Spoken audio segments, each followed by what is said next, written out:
Tüm Şehit Çocuklara Yardımlaşma Derneği Başkanı Meltem Kaya ben. Şu anda Şırnak Kumçatı beldesindeyiz. Bugün burada ziyaretimizin sebebi 500 tane çocuğumuza atkı, bere, eldiven, el kremi, diş fırçası, diş macunu ve 500 tane çocuğumuza oyuncak dağıtacağız. Hediyelerimizi dağıttıktan sonra çiğ köfte ve baklava ikramımız olacak çocuklarımıza. Aynı zamanda biz Şehit Çocukları Derneği olarak 2 tane sosyal sorumluluk projesi yürütüyoruz. Şu anda burada bulunmamızdaki sebep Benimle Gülümse projesi için buradayız. Aynı zamanda da 81 il 81 hayal projemiz var. Şehit çocuklarımızın hayallerini gerçekleştiriyoruz bu kapsamda.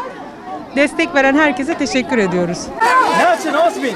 Böyle ben açayım. Senin kılıç.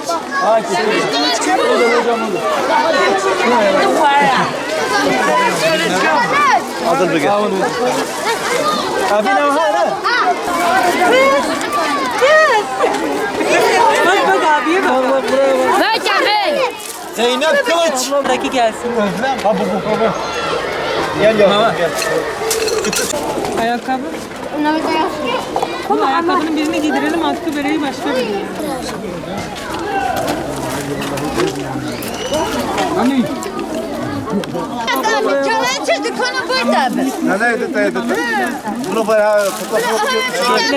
Bizimle beraber ortak bir proje yürüten Benimle Gülümse projesi ile beraber bugün buradaki çocuklarımıza hediyeler getirdik.